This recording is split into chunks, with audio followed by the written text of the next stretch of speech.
청취자분, 안녕하세요. 6월 22일 일요일입니다. 어제였죠.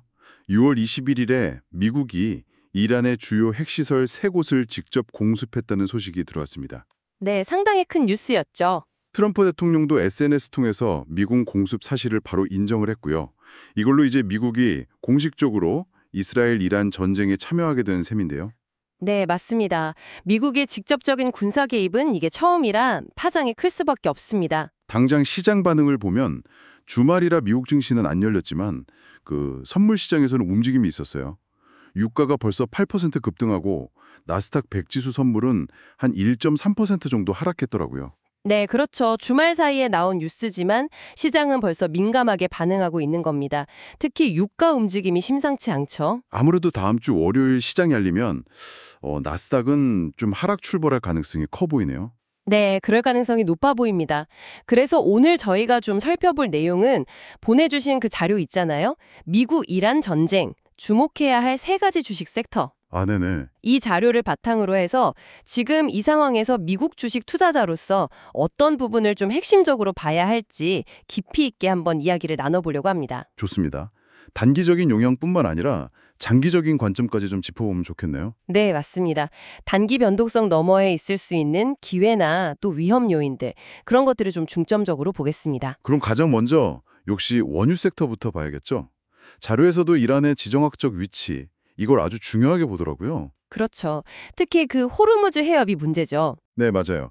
여기가 전 세계 원유 해상 수송량의 거의 30%가 지나가고 또 중동에서 아시아로 가는 석유는 85%가 다 여길 거쳐야 하잖아요. 네, 정말 세계 에너지 공급의 급소라고 할 수 있는 곳이죠. 이란이 세계 석유 매장량 순위도 4위나 되고요. 그런데 정말 만약에 이란이 이 호르무즈 해협을 봉쇄한다면 어떻게 되는 건가요? 이게 가능한 시나리오인가요? 가능성은 낮지만 배제할 수는 없는 그야말로 최악의 시나리오 중 하나죠. 만약 정말 봉쇄된다면 국제 유가는 상상 이상으로 치솟을 수 있습니다. 이미 공습 발표 직후에 선물 가격이 8%나 급등한 걸 보면 이게 그냥 엄포가 아닐 수도 있다는 거네요. 네, 그렇죠. 시장은 이미 그 가능성까지 어느 정도 염두에 두고 움직이기 시작했다고 봐야 합니다. 8% 급등은 어쩌면 시작일 수도 있다는 거죠.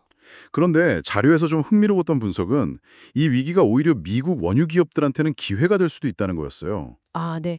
그 부분을 좀 주목해 볼 필요가 있습니다. 호르무즈 해협이 막히면 당장 중동에서 기름을 받던 아시아 국가들이 미국 쪽으로 눈을 돌릴 수밖에 없다. 이런 논리인 거죠. 정확합니다. 특히 최근에 유가가 좀 하락하면서 미국 셰일 기업이 상당히 어려움을 겪고 있었거든요. 네, 맞아요. 비용 문제 때문에 고전한다는 기사를 본 것 같아요. 네.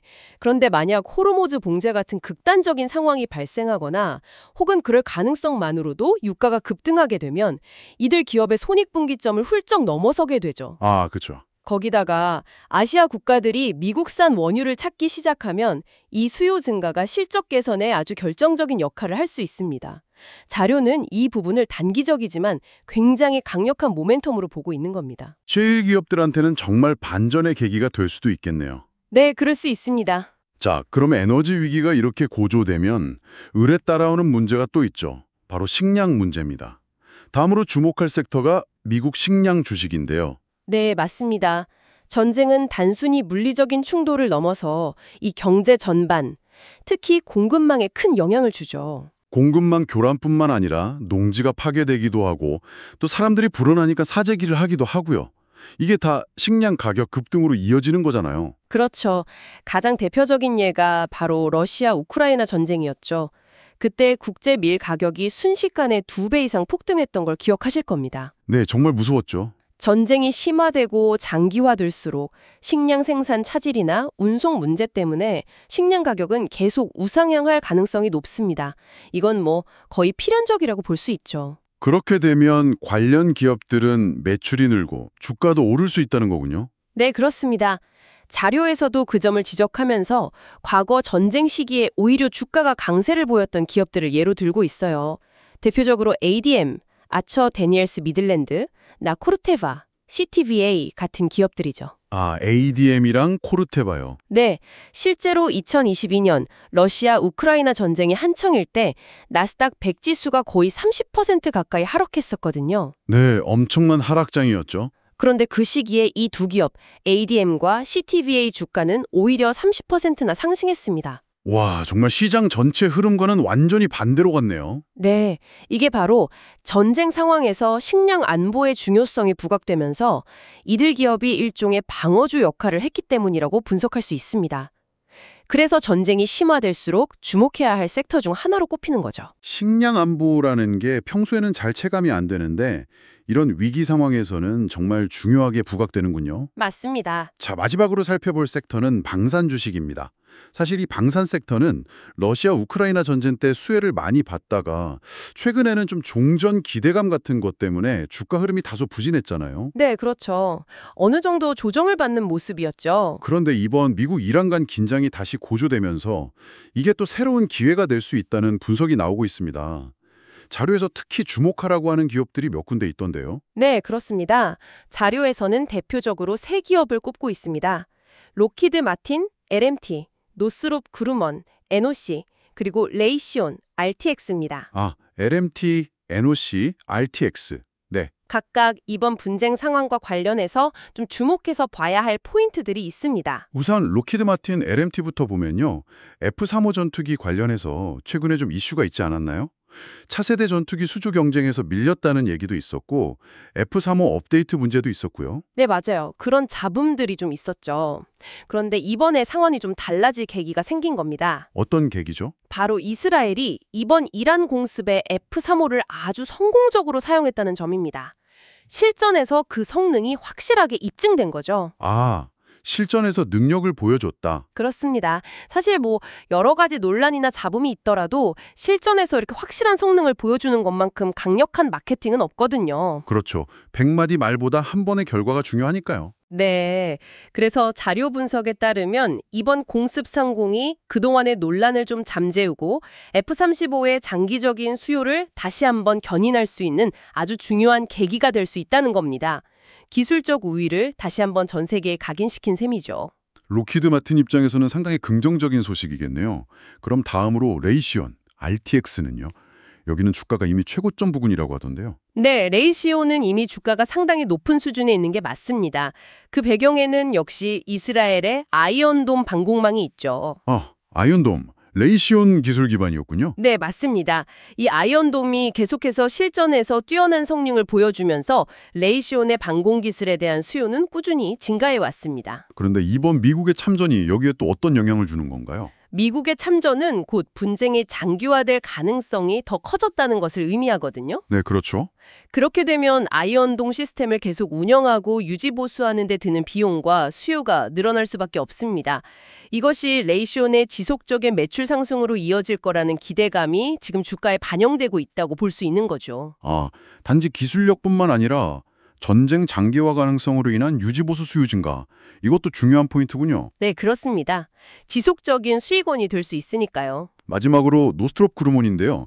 여기는 이번 공습의 거의 주역이라고 할 수 있는 B2 폭격기 제조사라는 점이 부각되는군요. 맞습니다. B2 스텔스 폭격기. 특히 이번 공습 대상이 이란의 핵시설이었잖아요. 네, 지역 깊숙이 숨겨진 시설들이 많다고 하죠. 그렇죠. 그런 견고한 지하시설을 파괴하기 위해서는 소위 벙커버스터라고 불리는 특수 폭탄을 운용해야 하는데 이 벙커버스터를 탑재하고 은밀하게 침투해서 정확하게 타격할 수 있는 능력이 바로 B2의 핵심 역량입니다. 아, 그래서 이번 작전에 B2가 필수적이었군요. 네, 결정적인 역할을 했다고 볼 수 있습니다.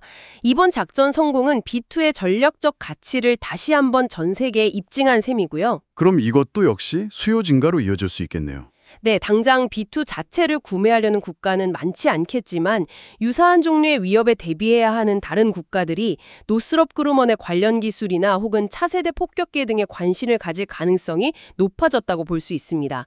그리고 당연히 기존 B2의 운용과 유지보수 관련 매출 증대도 기대해 볼 수 있고요. 네, 알겠습니다. 세 기업 모두 이번 사태와 맞물려서 주목할 만한 이유가 확실히 있네요. 네, 그렇습니다. 그래서 정리를 좀 해보자면요. 이번 미국의 이란 공습 및 공식적인 전쟁 참여 결정은 단기적으로는 역시 유가 상승과 식량 가격 상승 가능성을 크게 높였다고 볼 수 있습니다. 네, 그건 확실해 보이네요. 물론 앞으로 이란이 어떻게 대응하느냐가 가장 큰 변수가 되겠죠.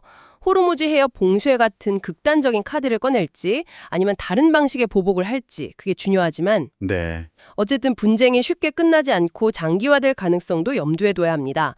그렇게 본다면 자료에서 강조하고 있는 것처럼 원유, 식량, 그리고 방산 이 세 가지 섹터는 당분간 계속해서 주목할 필요가 있겠습니다. 네, 명확한 분석 감사합니다. 오늘 이 미국의 이란 공습과 그 파장에 대해서 특히 주식시장의 관점에서 세 가지 주요 섹터를 중심으로 자세히 짚어봤습니다. 네, 도움이 되셨기를 바랍니다. 그럼 청취자분께 마지막으로 질문 하나 던지면서 마무리할까 합니다. 이번 분쟁을 통해서 F-35나 아이언돔, 또 B-2 폭격기 같은 특정 무기 체계들의 효과 혹은 효율성이 아주 극명하게 드러났습니다. 그렇죠. 실전 데이터가 쌓인 거죠. 그렇다면 이런 결과들이 단순히 지금의 미국-이란 간의 국지적인 상황을 넘어서서요. 앞으로 전 세계 다른 나라들의 국방 예산 배분 우선순위라든지 혹은 군사기술 개발 방향, 더 나아가서는 국가 간의 군사동맹 관계 설정에까지 영향을 미치지는 않을까요? 한 번쯤 깊이 생각해 보시면 어떨까 싶습니다.